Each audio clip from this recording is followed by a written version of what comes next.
법안 심사 소위, 안건조정위원회 전체 회의까지 어젯밤부터 새벽 사이에 검수완박 법안이 법사위에서 일사천리로 처리됐습니다.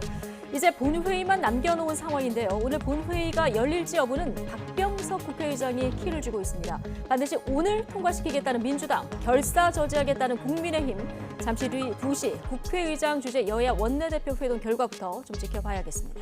2년여 만에 거리두기가 풀리면서 밀어놓은 저녁 술 약속도 늘고 있죠. 덕분에 대리업계도 좀 숨통이 트이나 있는데 업계 1위 대리운전업체가 내린 숙제 제도 때문에 어려움이 있다고 합니다. 무슨 이야기인지 잠시 뒤에 취재기자와 풀어보겠습니다. 수요일 더 뉴스, 오늘의 주요 뉴스부터 전해드립니다.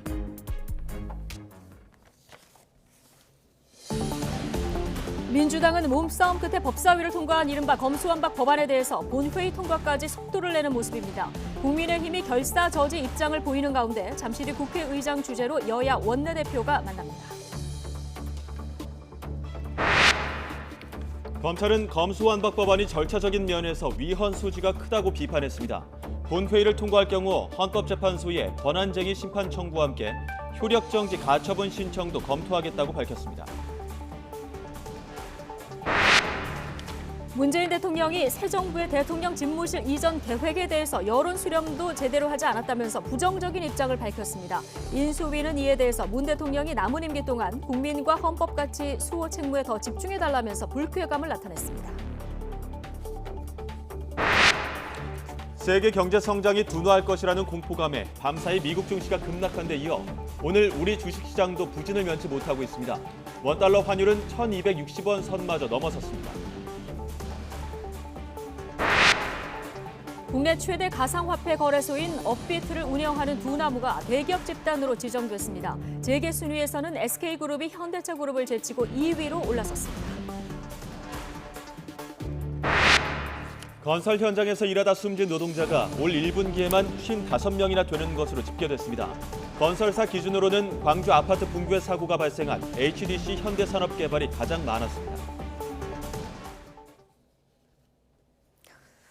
네, 긴박하게 돌아가고 있는 국회로 먼저 가보겠습니다. 더불어민주당이 이른바 검수완박 법안을 오늘 새벽 국회 법제사법위원회 전체 회의에서 단독 의결했습니다. 본회의 상정 여부는 박병석 국회의장의 의중이 변수인 가운데 잠시 뒤 오후 2시 의장 주재로 여야 원내대표가 회동합니다. 자세한 내용 국회 취재기자 연결합니다. 엄윤주 기자. 네, 국회입니다. 네. 자, 검수완박 법안 이제 본회의만 남은 건데요. 이제 곧 의장 주재로 원내대표 회동이 이루어진다고요? 네, 잠시 뒤 오후 2시 더불어민주당 박홍근, 국민의힘 권성동 원내대표가 박병석 국회의장 주재로 회동합니다. 이번 회동에서는 오늘 자정 법사위를 통과한 검수완박 법안의 국회 본회의 상정 여부와 시기가 논의될 것으로 보이는데요. 본회의 상정 열쇠를 쥔 박 의장은 양측의 입장을 들은 뒤 최종 판단을 내릴 것으로 관측됩니다. 그간 합의를 이끌어온 박 의장은 앞서 출근길에서 오늘 본회의에 상정하는지 묻는 취재진의 말을 아꼈습니다. 직접 들어보겠습니다. 어제 법사위에서 검찰개혁 법안이 전체의 통과했는데 오늘 본회의 상정하시나요? 오늘 혹시 여야 원내대표들 다 같이 모여서 협의할 생각 있으신가요? 여러 가지 고려하고 있습니다. 국회법상으로 보면 본회의 상정은 법안의 법사위 통과 뒤 하루가 지나야 가능합니다. 다만 의장이 특별한 사유로 각 당 원내대표 협의를 거쳐 정할 수 있다는 단서 조항이 있는데요. 그러니까 검수완박 법안이 오늘 자정 넘어 법사위에 통과됐지만 의장의 판단에 따라 이르면 오늘 열릴 수도 있다는 겁니다. 우선 민주당은 오늘 본회의를 열어 반드시 법안을 처리하겠다는 계획입니다.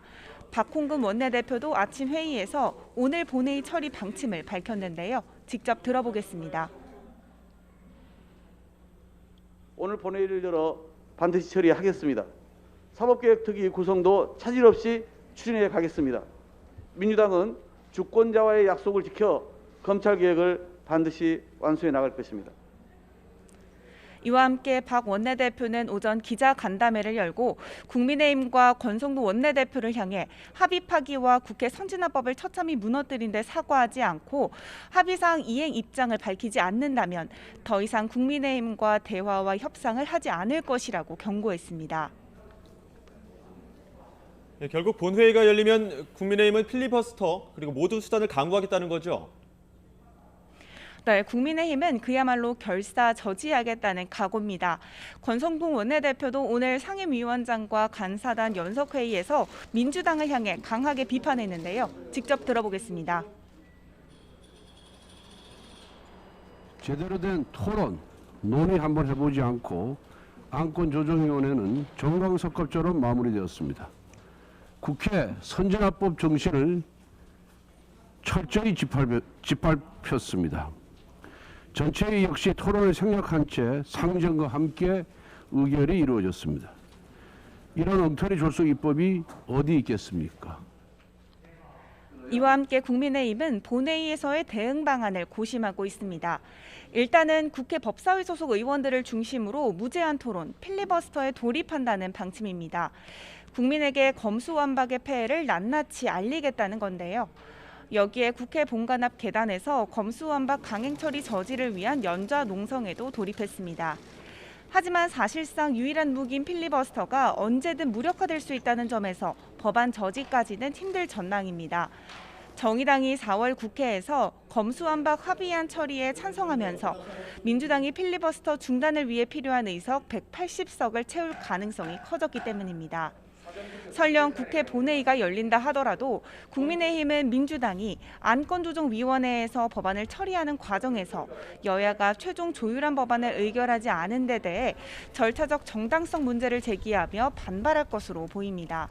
결국 국민의힘 입장에서 이렇다 할 뾰족한 묘수가 없는 가운데 검수완박 법안을 둘러싸고 격한 충돌이 이어지면서 전국이 급속도로 얼어붙고 있습니다. 지금까지 국회에서 YTN 엄윤주입니다. 네, 수사권 박탈 법안의 본회의 상정을 앞둔 검찰은 위기감이 고조된 가운데 위헌 소지가 명백하다는 공식 입장을 내놨습니다. 네, 대검찰청은 박병석 국회의장에게 법안 상정 재고를 호소하면서 만약 본회의까지 통과에 공포되면 헌법재판소 권한쟁의 심판이나 효력정지 가처분 신청을 검토하고 있다고 밝혔습니다. 검찰 취재기자 연결합니다. 우철희 기자. 네, 대검찰청입니다. 네. 자, 대검찰청이 검수완박 법안 상정 재고를 박병석 국회의장에게 요청했다고요?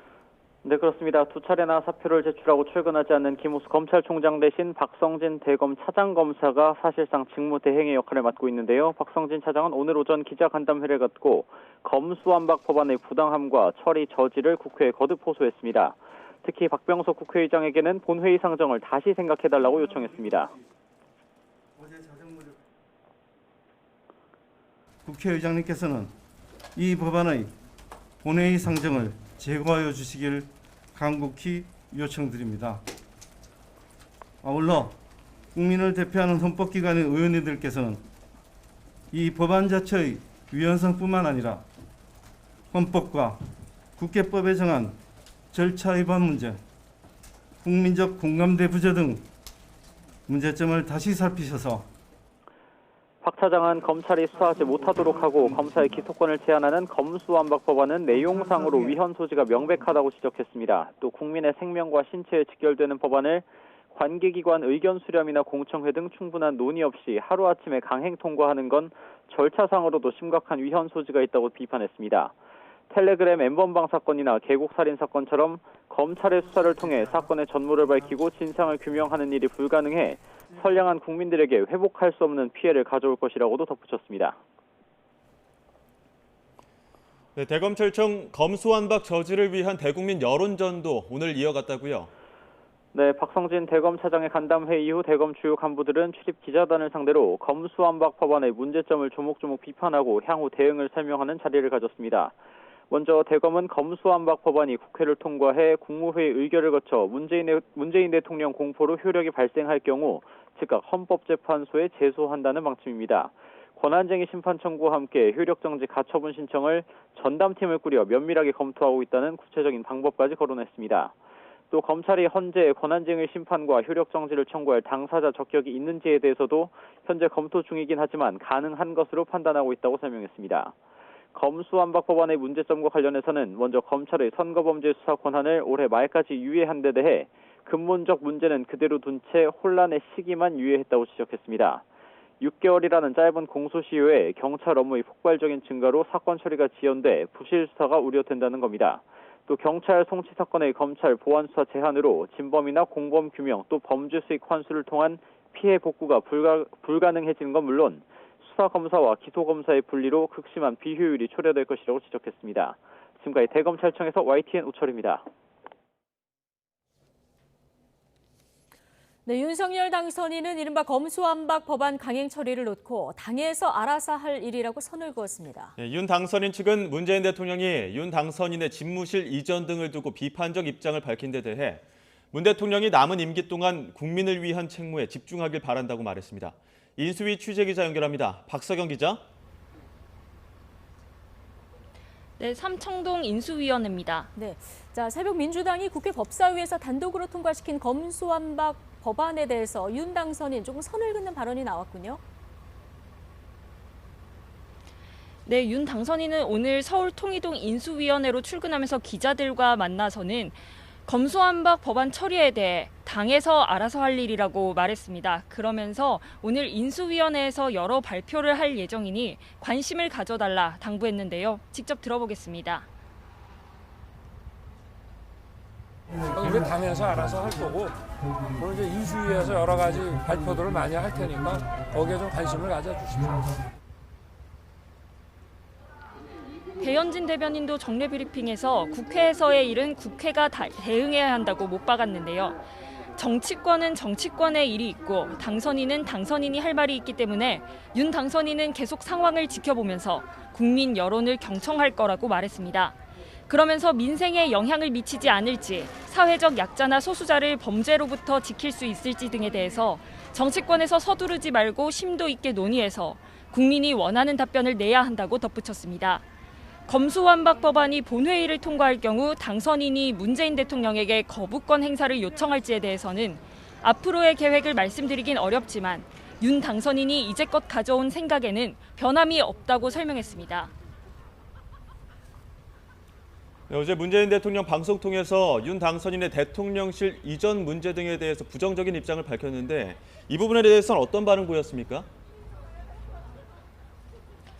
네, 배현진 대변인은 오늘 정례 브리핑에서 문 대통령의 임기가 보름도 남지 않았다는 점을 강조했는데요. 남은 임기 동안 국민과 또 헌법 가치를 수호하는 모든 일에 관심을 갖고 책무에 집중해 주리라 믿고 부탁드린다고 말했습니다. 그러면서 임기가 며칠 남지 않은 현직 대통령과 임기를 이어받아 대한민국을 만들어야 하는 당선인의 말씀을 일일이 설명할 수는 없다고 덧붙였습니다. 다만 집무실 이전 문제와 관련해서는 당선 직후 문 대통령과 윤 당선인이 만났을 때 대화에서 문 대통령이 집무실 이전 관련 광화문으로 가지 않은 건 잘했다고 생각한다고 했고 그 이외 장소 검토는 언급 않겠다는 취지로 말했다고 설명했습니다. 안철수 인수위원장도 출근길 기자들과 만나 지난 정권 5년에 대한 평가는 대통령이 하는 게 아니라 국민이 하는 것이고 헌정사상 처음으로 5년 만에 정권 교체가 됐다는 게 국민 평가라고 맞받아쳤습니다. 이어 지금 정부는 다음 정부에 대해 축복해 주는 것이 잘 되기를 바라는 것이 국민을 존중하는 태도라고 강조했습니다. 지금까지 서울 삼청동 인수위원회에서 YTN 박서경입니다. 안철수 대통령직 인수위 코로나 특위 위원장이 실외 마스크를 해제할지는 5월 말 상황을 보고 판단하겠다고 밝혔습니다. 또 가을 재유행이 오기 전에 백신 4차 접종 가이드라인을 마련하겠다고 말했는데요. 취재기자 연결해 보겠습니다.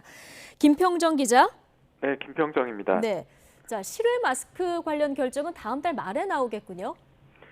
네, 안철수 위원장은 오늘 코로나19 비상대응 100일 로드맵을 발표하며 이같이 밝혔습니다. 안 위원장은 실외 마스크 의무 해제 여부는 5월 하순에 상황을 보고 판단하겠다고 밝혔습니다. 안 위원장은 현재 전 세계적으로 우리나라의 확진자 수가 가장 많아 야외에서 마스크를 벗을 수 있는 다른 나라와 직접 비교하기 힘들다면서 실외에서는 마스크를 벗되 건물에 출입할 때는 마스크 착용을 하는 등의 판단을 5월 하순에 하겠다고 설명했습니다.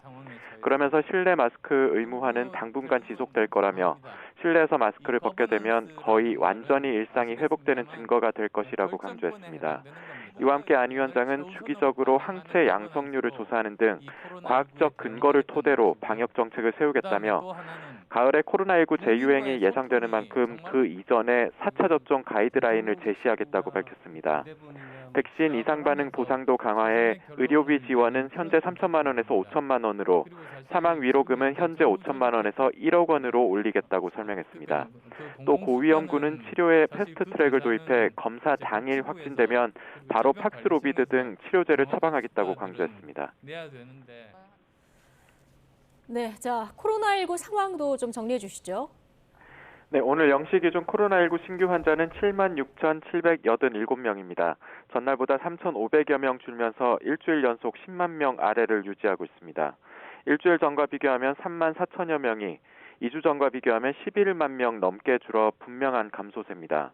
위중증 환자는 67명 줄어 546명으로 62일 만에 500명대로 떨어졌습니다.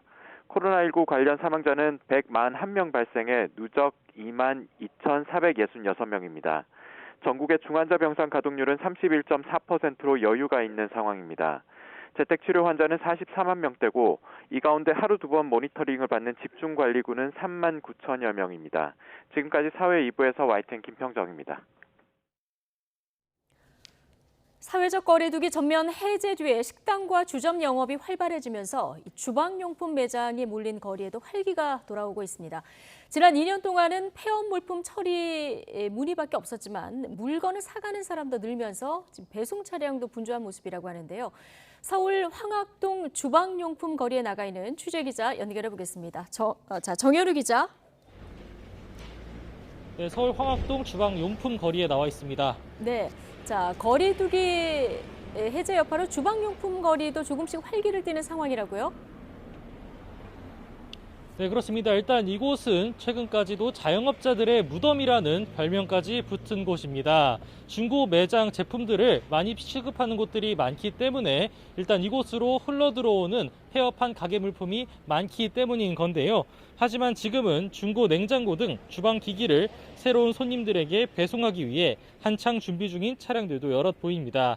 지난주부터 거리두기가 끝나고 이렇게 새 가게를 열기 위해 상품을 사가는 경우도 꽤 있다고 합니다.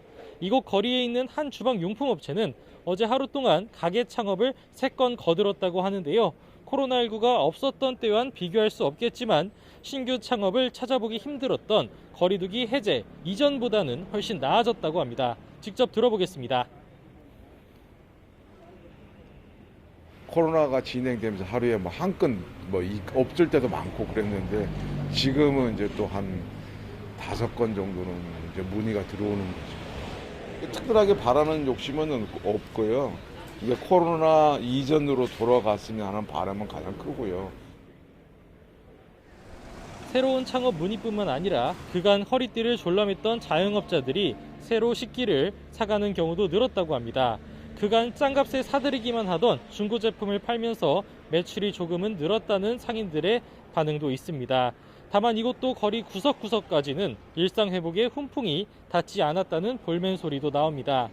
여전히 많은 상인이 거리두기가 있던 예전이나 해제된 지금이나 장사가 안 되는 건 마찬가지라고 푸념하기도 하는데요. 기구가 고장날 때마다 한두 개씩 사러 오는 손님을 빼고는 이곳을 새롭게 찾는 손님을 좀처럼 보기 힘들다는 설명도 나옵니다. 거리두기 해제 뒤에 일상 회복으로 인한 변화를 상인들 모두가 체감하기까지는 아직까지 조금 더 시간이 필요해 보입니다. 지금까지 서울 황학동 주방용품거리에서 YTN 정현우입니다. 사회 곳곳에서 일상 회복이 진행되면서 그동안 개점 휴업 상태나 다름없었던 인천국제공항도 정상화에 착수했습니다. 올 여름 휴가철 해외여행 수요가 급증할 거란 예상이 나오면서 항공사 역시 손님 맞이 준비에 분주합니다. 최기성 기자입니다. 국제선 항공권 발권을 위한 줄이 길게 이어져 있습니다. 오미크론 변이 확산 우려가 커지던 지난해 12월과 비교해보면 인천국제공항 출국장 모습은 눈에 띄게 변했습니다. 2년 동안 솔직히 이제 화상 통화만 하고 서로 볼 수가 없었기 때문에 좀 많이 좀 아쉽긴 했었는데 해외에 나갈 수 있는 기회가 많아졌으면 하는 바람입니다. 2019년 7천만 명이 넘던 국제선 여객 실적은 코로나19가 창궐하기 시작한 2020년 1,190만 명 수준으로 줄었고 지난해에는 319만 명으로 급감했습니다. 인천공항공사는 정부 일상회복 움직임에 발맞춰 연말까지 주요 시설 운영률을 100%로 확대하겠다는 계획을 내놨습니다. 단계별로 입출국장을 확대 운영하고 여객 편의시설이나 상업시설 매장, 노선버스도 정상화하겠다는 취지입니다. 이와 함께 현재 저녁 8시부터 새벽 5시 사이로 정해진 운항 제한 시간 해제와 PCR 검사 완화를 정부에 건의했습니다. 여행 상품을 선택하는 데 있어서 주저하게 되는 원인이 되고 있다고 합니다. 왜냐하면 여행 상품 가격도 유가 때문에 지금 부담이 되는 데다가 PCR 검사 같은 경우는 100만 원 남짓 하기 때문에 항공사들은 당장 반기는 분위기입니다. 공항 운영 정상화 방안과 위축된 여행 심리 회복을 위한 PCR 검사 등 방역 조치 완화 노력을 환영합니다. 본격적인 휴가철이 다가오는 만큼 여객기 비행 횟수도 점차 늘립니다. 대한항공은 8개 노선 주 10일에 증편, 아시아나항공은 9개 노선에서 주 18회 증편을 5월부터 각각 진행합니다. 2년 넘는 시간 동안 해외여행이 힘들었던 만큼 올해 7, 8월 전통적인 성수기에는 해외여행 수요가 대폭 증가할 것으로 예상하고 있습니다. 인천공항공사는 연말이면 하루 평균 여행객 15만여 명, 2019년 대비 80% 수준을 회복할 것으로 내다봤습니다. YTN 최기성입니다. 세계 경제 성장이 둔화할 것이라는 공포감에 미국 증시가 급락한 데 이어 오늘 우리 주식시장도 부진을 면치 못하고 있습니다. 원달러 환율은 1,260원 선마저 넘어섰습니다. 취재기자 연결해 국내 금융시장 상황 짚어보겠습니다. 조태현 기자. 네, 조태현입니다. 네, 미국 증시가 급락했는데 우리 시장도 영향을 받고 있죠?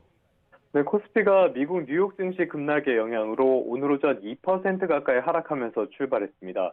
경기 둔화 우려로 간밤에 뉴욕 증시가 일제히 하락한 영향을 받은 것으로 풀이됩니다. 다만 시간이 지나면서 낙폭을 지금은 조금 줄인 모습인데요. 코스피는 현재 어제 종가보다 1.39%가량 떨어진 2,632 정도의 거래를 이어가고 있습니다. 외국인과 기관의 순매도에도 개인이 대규모로 순매수에 나서면서 추가 하락을 막는 모습입니다. 부동의 시가총액 1위인 삼성전자는 6만 5천 원대까지 하락해서 52주 신저가 기록을 또 새로 썼습니다. 미국 뉴욕에서 대형 기술주, 이른바 빅테크가 급락한 여파로 네이버나 카카오, 게임 회사의 주가도 약세를 보이고 있습니다. 코스닥 지수는 조금 더 많이 떨어져서 1.8% 넘게 하락한 900선 아래에서 거래가 진행되고 있습니다. 네, 오늘은 환율도 급등하는 추세지 않습니까? 오늘 원달러 환율은 개장 직후부터 급등했습니다. 현재 원달러 환율은 12원 넘게 오른 1260원대에서 거래가 진행되고 있는데요. 원달러 환율이 1달러에 1260원 선을 넘어선 건 코로나19가 확산한 직후인 지난 2020년 3월 말 이후 2년여 만입니다.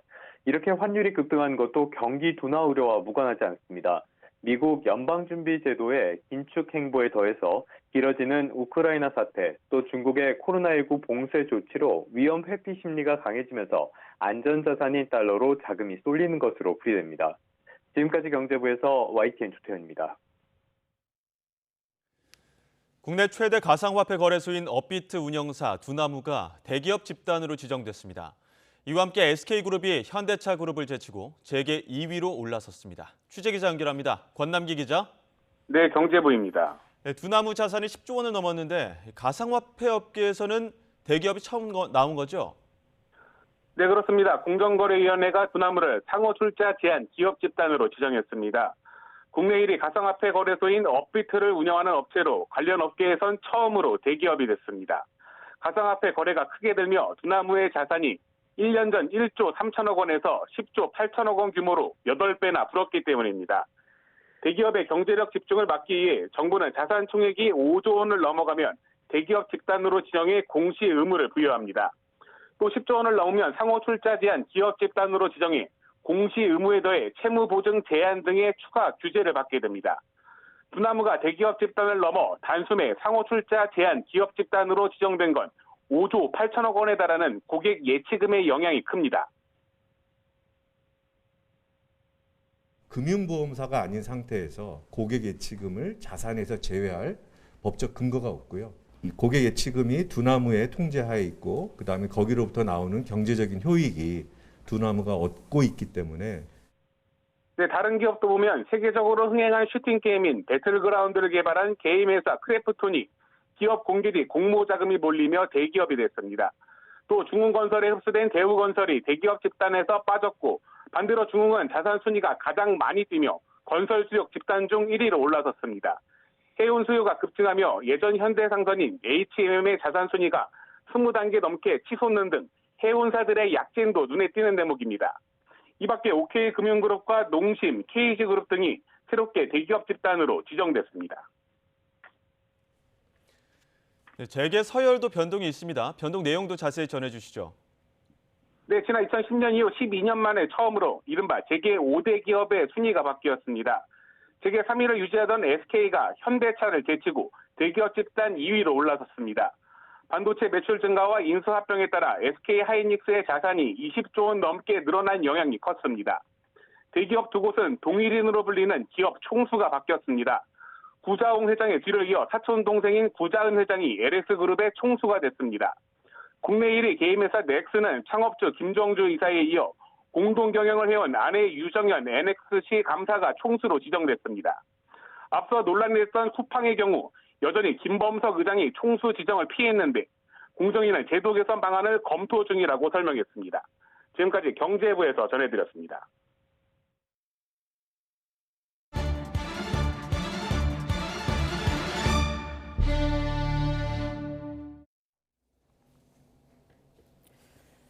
네, 코로나19 위기 속에서 오랜 불황을 견딘 대표적인 업종이 바로 대리운전업입니다. 네, 그만큼 누구보다 일상 회복을 바랐던 대리기사들이지만 긴 터널을 뚫고 나온 지금 마냥 웃을 수만도 없는 상황인데요. 코로나19 이전 날마다 채워내야 했던 이른바 숙제 제도가 되살아나면서 안전까지 위협받고 있다고 합니다. 이 내용 취재한 취재기자와 자세한 이야기 나눠보겠습니다. 송재인 기자 나와 있습니다. 어서 오십시오. 안녕하세요. 예, 자, 이 사회적 거리두기 한 2년여 적용이 됐었는데 가장 힘들었던 분들 가운데 한 집단이 이제 대리운전 기사분들 아닌가 싶습니다. 근데 생계 위협까지 겪었던 거죠?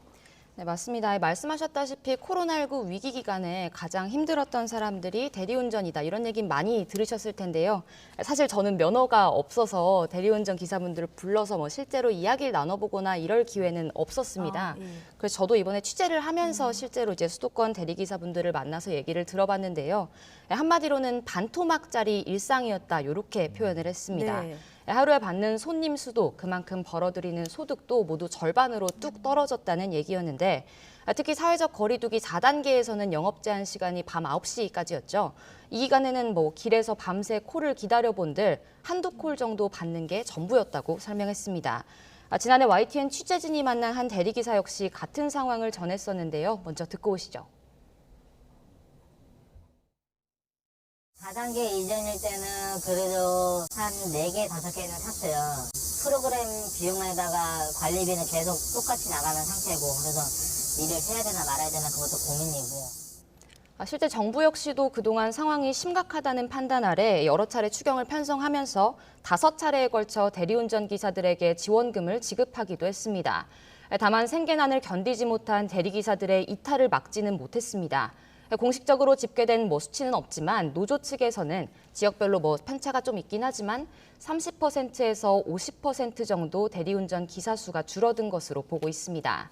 한마디로 코로나19 위기에 대리운전업 자체도 반토막이 났다 이렇게 표현해 볼 수도 있을 것 같습니다.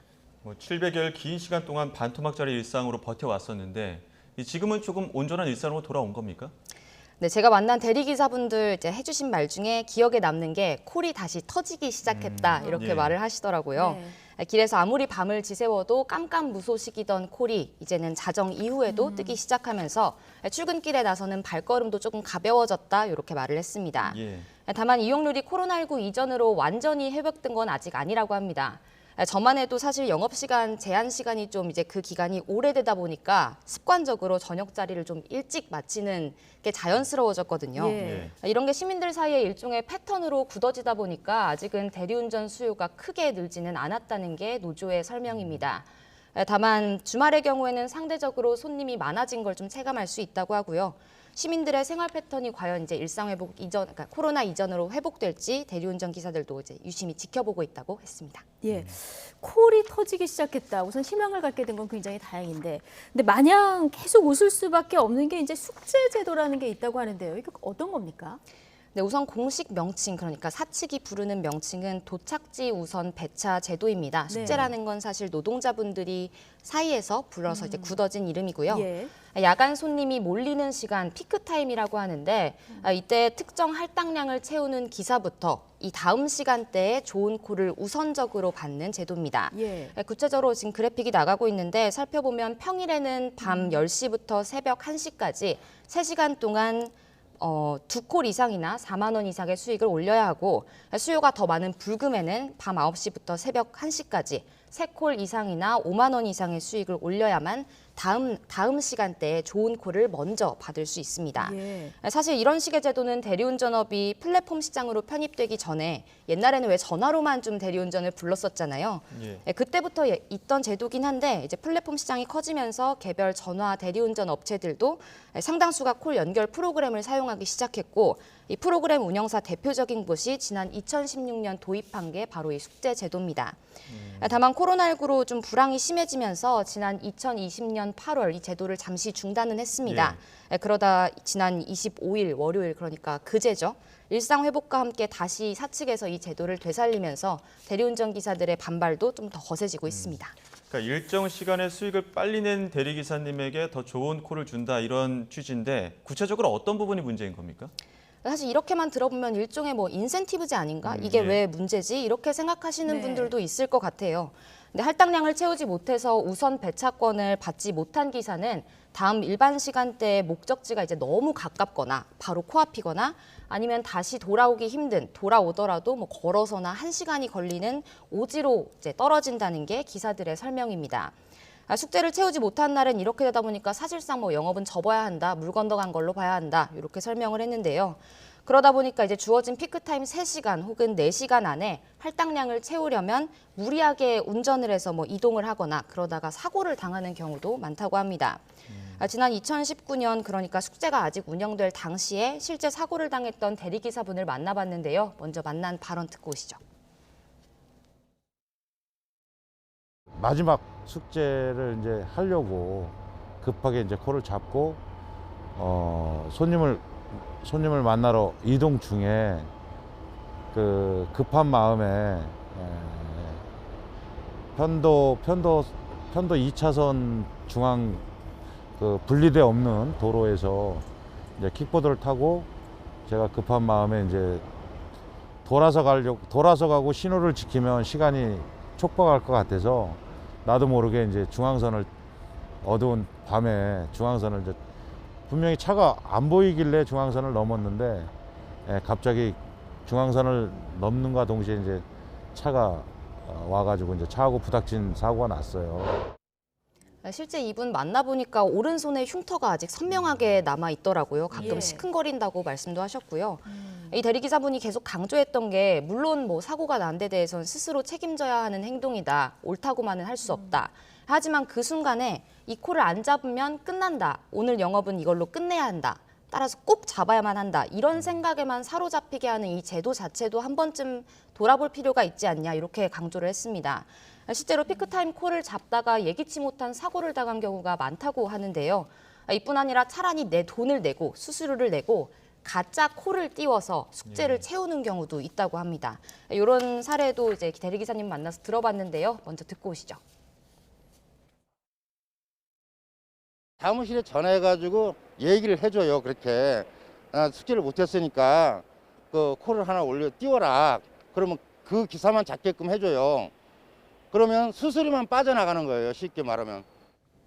네, 상황이 이렇다 보니까 대리기사분들 사이에서는 숙제했냐 이게 뭔가 웃지 못할 인사로 주고받는 말이라고도 합니다. 네, 이 숙제제도 코로나19 기간에 잠시 멈췄을 뿐 사실 이게 오래된 제도가 다시 시작이 됐다는 건데요. 그동안 이 제도에 대해서 기사분들 공식적인 문제 제기는 없었습니까?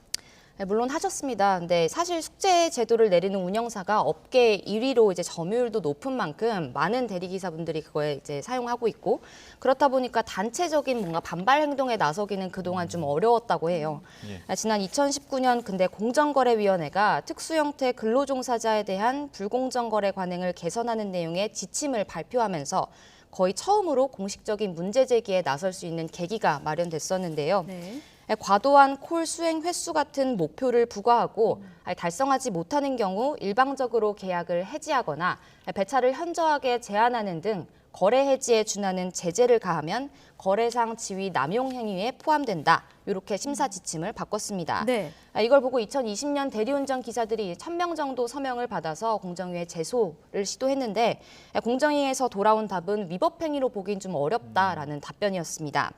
공정위의 당시 답변을 좀 살펴보면 우선 개별 대리기사와 운전업체, 그러니까 대리운전 콜 업체, 그리고 그 업체가 운영하는 프로그램 운영사까지 구조가 좀 복잡하긴 해요.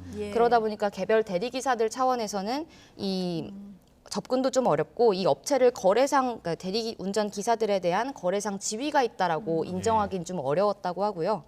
해당 프로그램을 사용하는 기사한테 일종의 보상 차원으로 주는 우선 배차권을 뭔가 부당하다라고 단정하기는 좀 어렵지 않냐. 공정위는 이렇게 설명을 했습니다. 무엇보다 설사 숙제를 채우지 못한 기사가 다소 불편함을 겪더라도 공정거래법상 거래상 지위 남용 행위에 따른 불이익을 줬다라고 보기는 어렵다고 답했습니다. 요 판단의 근거가 된 게 대법원 판례인데 지금 그래픽이 나오고 있죠.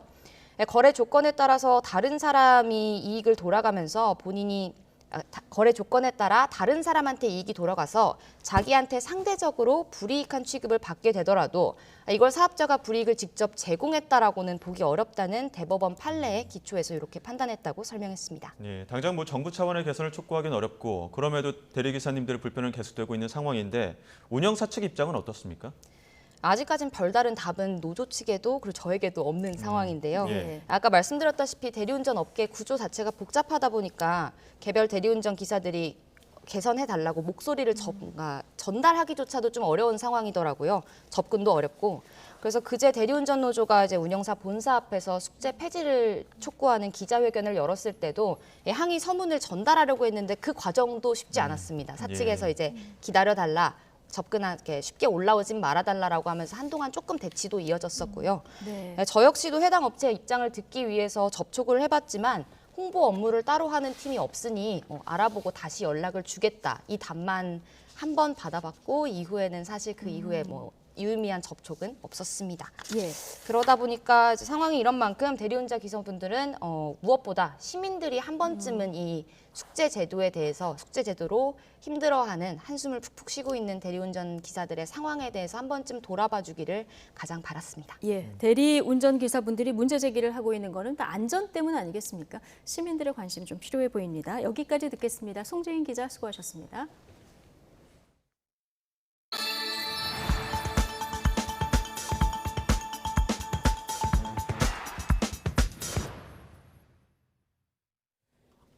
자, 이른바 검수완박법 처리를 놓고 더불어민주당과 국민의힘이 강대강 대치를 이어가는 가운데 지금 양당 원내대표와 국회의장의 회동이 시작된 것 같습니다. 현장으로 가보시겠습니다.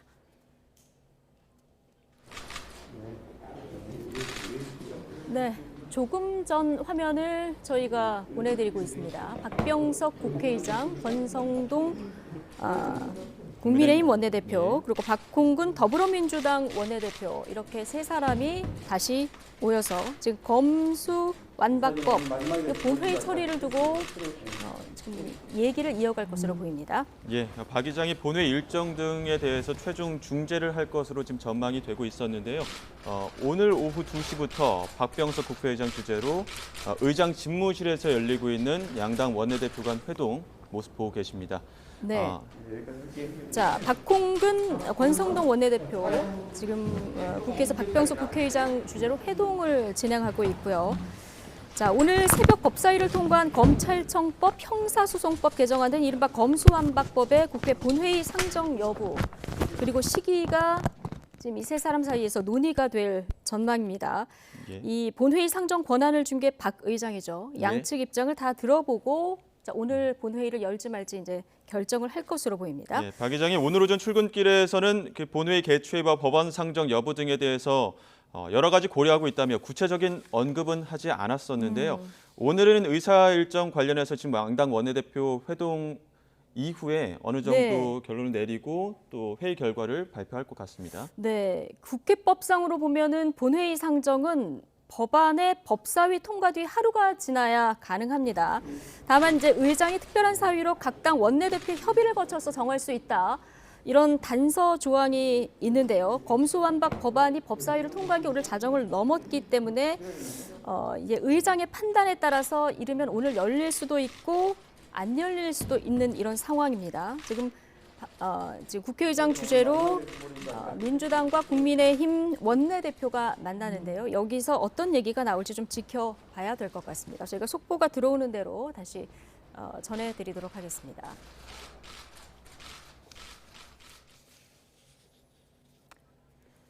네, 속보 한 가지 또 전해드리겠습니다. 5월 10일에 윤석열 대통령 당선인 취임식에 박근혜 전 대통령에 대한 공식 초청이 있었고요. 어제 윤석열 당선인이 친필로 친전을 전한 것으로 지금 전해지고 있습니다. 예, 박주선 대통령 취임 준비위원장이 친서를 사저에 방문해서 직접 전달을 했고 어제 오후 2시부터 20분간 회동이 진행이 됐고요. 시종일관 네. 화기애애한 분위기에서 박근혜 전 대통령과 회담을 나눴다고 합니다. 네, 박주선 취임준비위원장이 조금 전에 이제 브리핑을 연 내용인데요.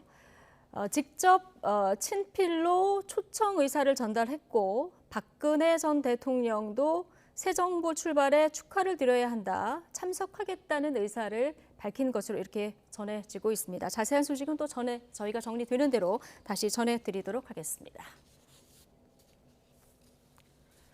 네, 블록체인 기술을 이용한 가상자산이 대체 불가 토큰, 이른바 NFT를 이용해서 신종 투자 사기를 벌인 20대가 구속됐습니다. 희소 가치가 있는 온라인 고양이 캐릭터에 투자하면 나중에 큰 돈을 벌 수 있다고 피해자들을 속였는데 피해 금액만 2억 원이 넘습니다. 김대겸 기자의 보도입니다.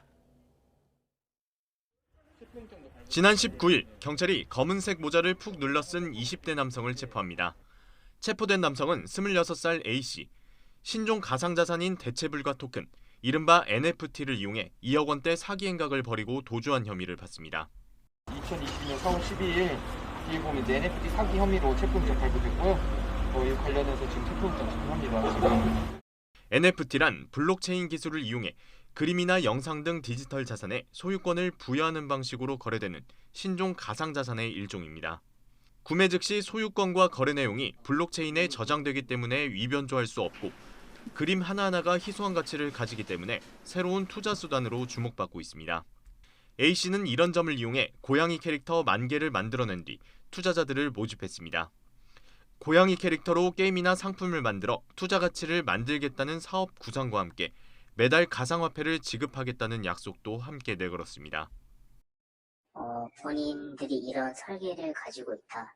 그리고 관심을 가져준다. 그리고 친구를 초대하면 조금 더 좋은 혜택을 주겠다. NFT를 한 개 서비스로 주겠다. 이런 식으로 홍보가 진행되고 피해자들에게 투자 가치가 있는 것처럼 보이기 위해 허위로 고양이 캐릭터를 거래하는 이른바 자전거래 수법도 동원됐습니다. A씨를 비롯한 일당 4명이 서로 고양이 캐릭터를 사고팔며 거래 금액을 높였고 최초 3만 원대에 팔리던 고양이 캐릭터는 최대 50만 원까지 가격이 치솟기도 했습니다. A씨는 이런 수법으로 300명 넘는 투자자들을 모집했고 2억 7천만 원 상당의 고양이 캐릭터 5,000개를 판매한 뒤 석 달도 안 돼 곧바로 잠적했습니다. 구매자들이 총 300여 명이 되는 걸로 확인됐고요. 그중에 9명이 총 2억 1천만 원 상당을 투자 사기 당했다고 피해 신고를 한 겁니다. 경찰은 A씨를 구속하고 범행을 도운 것으로 추정되는 4명도 사기 혐의로 불구속 입건해 공모관계를 수사하고 있습니다. 또 NFT 특성상 누구나 쉽게 그림이나 영상을 만들어 사이트에 팔 수 있는 만큼 비슷한 수법의 투자 사기가 재발할 수 있다며 주의를 당부했습니다. YTN 김대겸입니다. 팔로워만 8천만 명이 넘는 파워 트위터리안이 전 세계를 대상으로 하는 SNS 플랫폼인 트위터의 주인이 됐습니다. 바로 전기차 업체 테슬라의 최고 경영자인 일론 머스크인데요. 현지 시간으로 25일 트위터는 머스크가 총 440억 달러, 우리 돈 55조 원에 트위터 지분 100%를 인수하는 데 합의했다고 밝혔습니다.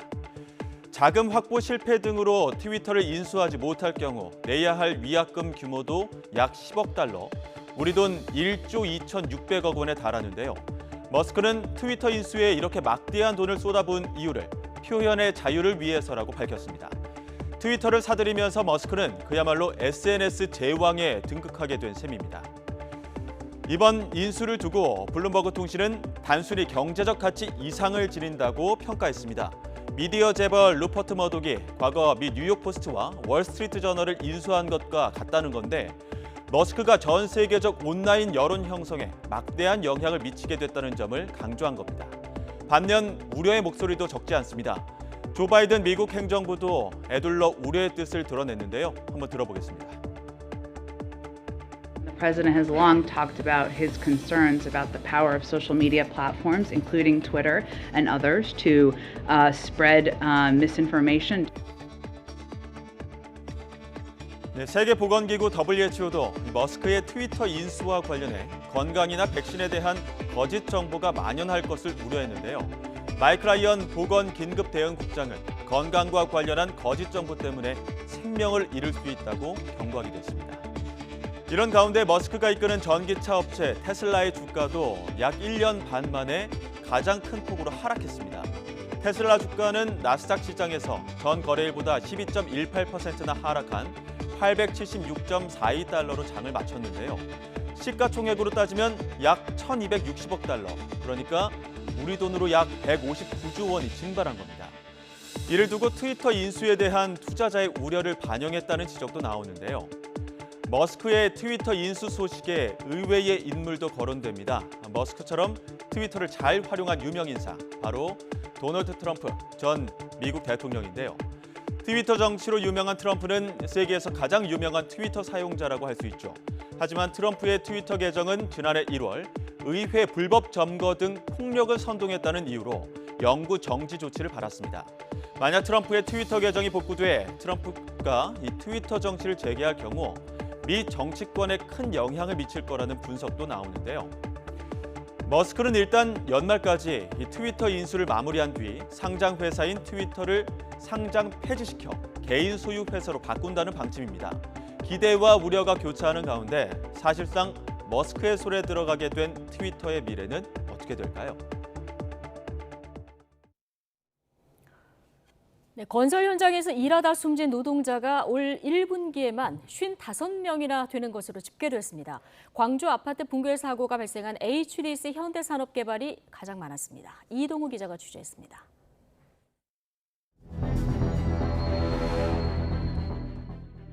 부실 시공된 건물이 무너져 내리며 6명이나 숨진 HDC 현대산업개발의 광주 아파트 붕괴 사고. 시공 방법 등이 설계와 다르게 무단으로 바뀌고 콘크리트도 품질 불량이었습니다. 구조 설계 변경 절차를 누락하여 설계 하중이 크게 증가하는 등 구조 안전성 검토가 부실했습니다. 광주 아파트 붕괴 사고와 같은 건설 사고로 인한 사망자는 1분기에 모두 55명에 달했는데 이 가운데 100대 건설사 현장에서만 14명이 숨졌습니다. 100대 건설사 가운데 HDC 현대산업개발에 이어 현대건설과 요진건설산업이 시공사인 현장에서 각각 2명의 사망자가 나왔습니다. 이 밖에 한화건설과 DLENC, 계룡건설, 화성산업의 건설 현장에서 1명씩 숨졌습니다. 우리나라 건설 산업을 이끌고 있는 대형 건설사들로 하여금 건설 현장의 안전조치에 경각심을 갖도록 하기 위해서 저희가 사망사고 현황을 공개하고 있습니다. 공사 유형별로 보면 공공공사에서 발생한 사망자는 11명, 민간공사는 44명이었습니다. 민간공사 사망사고가 가장 많은 지자체는 경기도로 12명이며 광주 6명, 부산 5명, 인천 4명, 서울 3명 순이었습니다. 국토교통부는 사망사고가 발생한 15개 대형 건설사와 하도급사에 대해서는 6월까지 특별점검을 실시할 계획입니다. 앞서 지난해 4분기 특별점검에선 법 위반 사례 204건이 적발됐습니다. YTN 이동호입니다. 네, 얼마 전 천안에 있는 한 노래방에서 일면식도 없는 50대 남성이 두 쌍의 부부에게 흉기를 휘둘러서 아내 2명이 모두 숨지는 흉기 난동 사건이 있었는데요. 최근 엄벌을 촉구하는 국민청원이 올라왔습니다. 네, 관련 내용 건국대학교 경찰학부와 이웅혁 교수와 함께 이야기 나눠보도록 하겠습니다. 어서 오십시오. 어서 오십시오. 이게 지난 13일에 일어난 사건인데요. 먼저 이게 어떤 사건이었는지부터 좀 짚어볼까요? 네, 그 13일 새벽 무렵에 그 두 쌍의 그 부부가 그 노래방에서 일정한 시간을 보냈는데 네. 노래방 그 화장실 근처에서 이 가해자와 시비가 붙었던 것으로 알려져 있습니다. 특히 그 남편과 일정한 시비가 그 있었던 상황이고요. 보도 등에 의하면 이 시비에 있어서 나름대로 이렇게 화해가 이루어졌음에도 네. 그럼에도 불구하고 그 이후에 이 가해자가 자신의 차량에 있던 그 흉기를 찾아 들고 나와서 이 두 부부에게 모두 흉기를 휘둘러서 예. 이 남편에 해당되는 사람들은 이 중경상을 입었지만 불행하게도 이 부인들, 아내들은 2명 모두 사실은 병원에 옮겨졌지만 그 사망에 그 이르게 되었습니다. 그래서 이것을 그 범죄학적으로 보게 되면 짧은 시간 안에 이렇게 많은 사람들을 살해했기 때문에 네. 이른바 그 다중 살해에 해당된다고 평가를 합니다. 예. 뭐 외국 같은 경우 이를테면 일정한 회사 관계에서 불만이 있는 경우 집에 가서 총기를 갖고 와서 이른바 그 난사를 하는 예. 그런 형태와 상당히 그 유사한 것이 아니겠는가 이런 평가를 해보는데요. 예. 더 좀 충격적으로 볼 수 있는 것은 지금 보도 등에 의하면 이 가해자가 살인 전과가 있다 이렇게 알려져 있습니다. 네. 그렇다고 본다면 어떤 이유 때문에 예. 과연 이렇게 사회에 그 출소를 하게 됐는지, 네. 뭐 예를 들면 가석방이었는지, 그다음에 교정기관의 문제는 없었던 것인지. 예. 왜냐하면 지금 2명이 살해당하고 또 2명에 대해서는 살인 미수입니다. 예. 그리고 이전에 또 살해 범죄도 있다고 한다면 살해로 인한 그 피해자 수가 이 예. 상당 부분이 많은데 그런 측면에서 본다면 그 법무부의 교정본부의 여러 가지 그 교정 프로그램을 사실 여러 가지 측면에서 재점검할 이거 필요도 좀 있지 않는가. 봐야 되겠군요. 그런 생각이 살인 듭니다. 전과가 있는데 지금 나와서 다시 살인 사건을 저지른 이런 경우가 되기 때문에 좀 전체적인 걸 봐야 된다는 말씀이신 거죠. 그렇죠. 뭐 어떤 예. 측면에서 본다면 그 법무부가 이른바 검찰 개혁에 많은 관심을 가졌지만 네. 교정 개혁도 교도소 기능의 새로운 개선 프로그램 예. 또 교정 행정의 여러 가지 새로운 발전 네. 이런 것도 사실 저는 개인적으로 형사 정책의 새로운 패러다임의 전환이라는 면에서 예. 중요하지 않는가 생각이 드는데요. 네. 그것에 있어서 상당 부분 관심이 소홀한 것 같아서 한번 언급을 해봤습니다. 예, 네. 지금 이 사건이 그러니까 보름 전에 일어난 사건인데 유족 측 지인이 국민청원 올리면서 다시 한번 그 관심을 모았습니다. 가해자는 우발적 범행이라고는 하지만 차량에 그 흉기가 있었던 점 그리고 급소를 찔렀다는 점에서는 이게 우발적 범행이냐 이런 지적들도 나오는데요. 네, 그 우발적이라고 하는 그 개념 자체는 예. 그 순간적으로 감정 때문에 일정한 공격 행위를 한 것을 우리가 얘기를 할 수 있지만 지금 그 발생한 범죄의 그 양태를 보게 되면 이를테면 공격 부위도 상당히 그 치명적인 부위를 예. 찾아서 했다고 하는 점, 예. 또 그 물리적으로 좀 약한 여성들을 대상으로 했다고 하는 점, 더군다나 핵심적인 것은 아예 차량까지 가서 본인이 어떠한 사유인지 모르지만 흉기가 분명히 있었던 것이죠. 그것을 다시 찾아서 이 장소에 와서 공격을 했다라고 하는 것은 예. 상당한 이른바 어떠한 결과가 있을 것이다. 내가 무슨 행동을 하고 있다. 이런 것을 사전에 이미 다 알고 있고 네. 무엇인가 그 살해라고 한 결과를 분명히 계획을 했던 뭐 이런 상황으로 봐서는 우리가 통상적으로 얘기하는 감정적으로 이른바 욱하는 기분 때문에 얘기하는 표현적 동기에 의한 범죄로 보기보다는 상당히 그 계획성이 농후한 행태가 아닌가 추정해 봅니다. 아, 이게 계획 범죄냐 우발적 범죄냐 이게 핵심인데 지금 드러난 정황으로 봤을 때는 이걸 우발적 범죄로 보기는 좀 어렵다. 교수님 이렇게 보시는 거고요. 네, 그렇습니다. 자, 어쨌든 이 졸제 엄마를 잃은 아이들 어떡하나 참 안타까운 이런 사건이기도 한데 자, 그리고 경찰에서 피의자 신상 공개를 하지 않은 부분, 이 글을 올린 지인이 이 부분도 지금 문제를 삼은 상황이거든요. 신상공개위원회 개최한다고 했다고 하는데 이 개최 없이 바로 이제 검찰에 송치가 되는 이런 일이 일어난 거라서 이 부분은 어떻게 보십니까?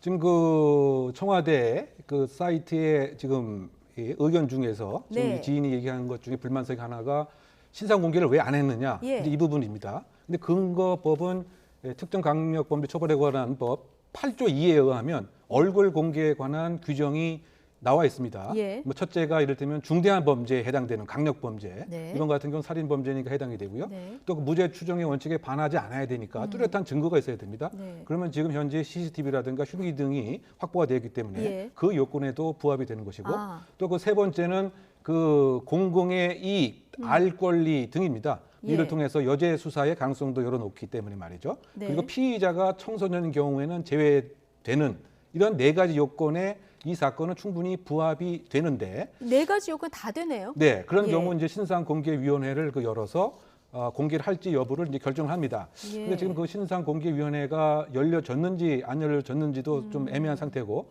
예. 결과론적으로는 신상공개가 안 되었죠. 예. 그렇다 본다면 이런 기준에 부합되는데 이를 상쇄할 만한 다른 피의자의 인권 보장에 관한 무슨 사유가 있었던 것인지, 예. 그렇지 않고서는 상당히 기준에는 맞는데 왜 이렇게 그 얼굴 공개에 관해서는 들쑥날쑥한 이런 결과가 생기느냐, 예. 이것에 있어서 상당 부분 좀 의혹과 비난이 있고요. 뭐 참고적으로 사실 이런 그 얼굴 공개를 이렇게 많이 제한하는 그런 나라는 우리가 상당히 독특한 이 나라에 속합니다. 우리 그 언론에 계시니까 지금 가만히 기억을 반추해 보세요. 예. 뭐 뉴욕 타임스나 뭐 CNN 등의 얼굴을 마스크까지 제공하면서 가려주는 그런 상황을 못 봤죠? 그러네요. 네, 예. 왜냐? 범죄 사건은 공적 사건이기 때문에 예. 이것은 당연히 알아야 되는 국민의 기본권 중에 하나다. 그런 취지이지만 우리 같은 경우는 의도적으로, 인위적으로, 예. 심지어 세금으로 마스크까지 제공해 주고요. 예. 얼굴 가리기까지 해주는 이것이 과연 이제 타당하겠는가? 저는 개인적으로 그렇게 생각합니다만, 어쨌든 이 법의 기본적인 취지는 아직 종국적인 대법원까지 판결이 안 난 상태에서 피의자의 인권이 중요하다, 무죄 추정의 원칙을 돈독하게 두텁게 해줘야 된다, 예. 이런 입장이긴 합니다만, 최근 몇 년에 이제 국민들에게 그 설문조사를 해봤더니 87% 이상이 이런 강력 범죄에 있어서는 얼굴을 적극적으로 공개하는 이런 제도가 더 필요하다, 뭐 이런 의견도 있었습니다. 예. 뭐 적극적으로 전향적으로 제도의 좀 재검토가 있어야 될 필요가 있지 않나 개인적으로 예. 생각해 봅니다. 앞서 교수님께서 우발적 범행으로 보기 어렵지 않나 이런 의견도 주셨는데, 지금 혐의가 다 입증이 된다면 형량은 어느 정도 되는 겁니까? 이 사람 같은 경우에는 이제 피해자가 2인이고요. 또 그 범행을 한 그 행태 자체가 상당히 그 비난 가능성이 높고, 또 그 동정 이 정과 경력이 있기 때문에 상당 부분 중형을 면치 못하지 않을까 생각됩니다. 예. 그럼에도 불구하고 우리나라는 사실 그 1997년 이후에 사실상 그 사형 폐지국에 속해 있고요. 뭐 97년 이후에 사형 집행을 한 번도 하지 않았기 때문에, 그래서 그 재판관들도 사형을 이렇게 언도하는 경우는 현재까지 거의 없습니다. 예. 그래서 중형 무기징역을 구형을 하고 그에 그 비슷한 이 양형이 예상되지 않을까, 뭐 개인적으로 추정합니다만, 네. 그것은 이제 재판의 경과에 따라서 달라질 가능성도 있겠죠. 예. 자, 다른 사건 얘기도 좀 해보겠습니다. 운구차 기사가 유가족 눈을 피해서 시신에서 귀금속을 훔치는 사건이 발생했습니다. 이거 지켜보는 사람들 많았을 텐데요. 어떻게 이런 일이 가능했을까요? 네, 상당히 그 재질이 안 좋고 더 비난 가능성이 높다고 네. 봐야 될 수밖에 없습니다. 이러한 그 운구차 운전 기사가 장례식장에 이 시신을 이전하는 그 과정에서 그 버스 등에서 유족이 없는 틈을 이용을 해서 사실상 반지 또는 금목걸이 등의 귀금속을 절취한 지금 혐의를 받고 있는 것 같습니다. 네. 그 과정 자체는 이 유족도 사실은 이 금목걸이를 이렇게 그 중간에 회수하려고 했음에도 불구하고 그러면 안 된다고 또 운전기사가 말렸습니다. 예. 그러고 나서 사실은 이 귀중품을 절취를 했죠. 그러니까 그 유족 입장에서는 정리를 하려고 네. 유족이 했는데 그걸 만류하고 그걸 훔쳤다는 거죠? 네, 결국은 이제 자신이 그 절취하기 위한 예. 기회를 마련한 거죠. 그래서 그 장례식장에 도착해서 봤더니 그 귀중품이 없어졌습니다. 그래서 네. 당연히 의심을 했고 조사가 이루어졌습니다만 처음엔 부인을 하다가 네. 전국적으로 그 CCTV 등 또 의료진의 진술, 청구인 진술 등을 통해서 결국은 이제 280만 원 상당의 이 귀금속을 훔쳤다라고 하는 자백을 했고요. 예. 그 중에 상당 부분을 이제 회수를 한 것으로 현재 알려져 있습니다. 그러니까 상당히 지금 이 기사 자체는 네. 이 절도라고 하는 목적을 위해서 혹시 이 운구차 기사를 한 것이 아니냐라고 하는 이런 의심도 또 삼을 만한 것이죠. 그러네요. 예. 네, 왜냐하면 지금 뭐 여제도 또 있었던 것으로 알려져 있습니다. 처음이 아니군요. 네, 몇 달 전에도 비슷한 상황에서 이 돌아가신 분의 귀금속을 80만 원 상당인데요. 더 비난 가능성이 있는 것은 예. 그 훔치고 나서 바로 운전하는 과정에서 이 금은방에 바로 가서 그 예. 80만 원어치의 귀금속을 바로 팔았다는 얘기죠. 예. 이것은 상당히 더 비난 가능성이 있지 않는가 생각되는데요. 결국은 이제 자신의 그 직업을 범행을 이용하는 그 수단으로 삼았던 점에서 죄질이 상당히 안 좋기 때문에 지금 뭐 구속영장 청구를 적극적으로 고려하고 있는 것이 아닌가 알려져 있습니다. 네, 이런 황망한 상황이 굉장히 황당한 범죄가 아닐 수 네. 없습니다. 어쨌든 유가족의 주의가 좀 필요한 사건인 것 같습니다. 여기까지 듣겠습니다. 건국대학교 경찰학과 이웅혁 교수였습니다. 고맙습니다.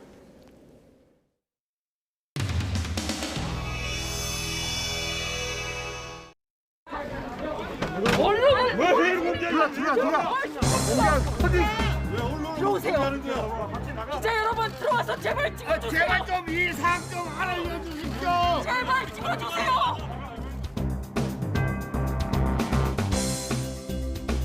법사위원회 위원님들을 잘 도와주시기 바랍니다. 그러면 법무장관 후보자 폐지 법률안과 공소청 법안 등 총 5건의 법률안은 각 법률안의 내용 및 소위원회에서 논의된 내용을 반영하여 통합 김남국 의원님 잠깐만요. 정숙해 주세요. 정말 대한민국의 국회인가 싶을 정도로 부끄러운 지금 모습을 우리가 보이고 있습니다. 저는 지금 법사위 네가 부끄럽다. 아니 당원당비가 그래서 더 이상 추가적인 논의가 의미가 없다고 생각합니다. 안건 조정의 구성을 요구합니다.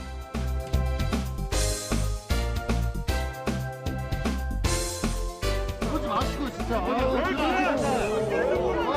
제발 들어줘. 나가세요. 나가시라고요. 왜 언론을 막아? 왜 언론을 막아? 왜 언론을 막아? 왜? 피해자단 들어가진다. 피해자단. 피해자단 들어가진다. 다칩니다.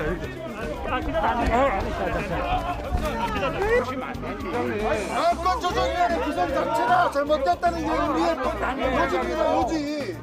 그래서 더 이상 토론이 안 되는 분위기이기 때문에 파견되었음을 의사합니다. 뭐 하시는 거예요?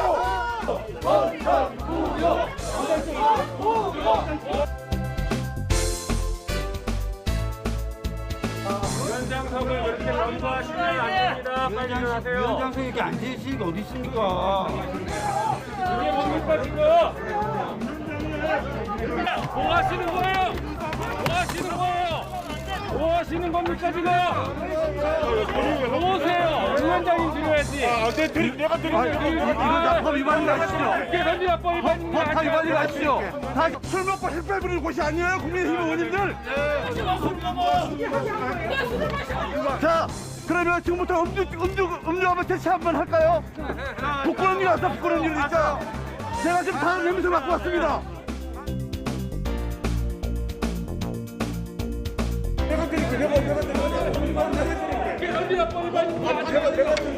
자, 11분의 위원이 찬성했으므로 검찰청법 일부 개정 법률안 대안은 통과됐음을 선언합니다. 자, 사내를 선포합니다. 자, 수고들 하셨습니다.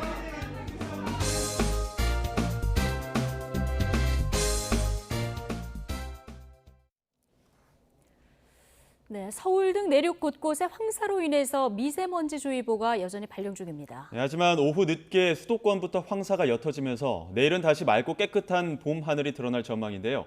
자세한 날씨 기상캐스터 연결해 알아보겠습니다. 원희다 캐스터. 네, 원희다입니다. 네. 자, 서울에 아직 미세먼지 특보가 발령 중이긴 한데요. 오전에 비해서 농도는 조금 낮아졌다고요? 네, 그렇습니다. 아직까지는 미세먼지 주의보가 남아있지만 오전에 비해 농도가 많이 옅어졌습니다.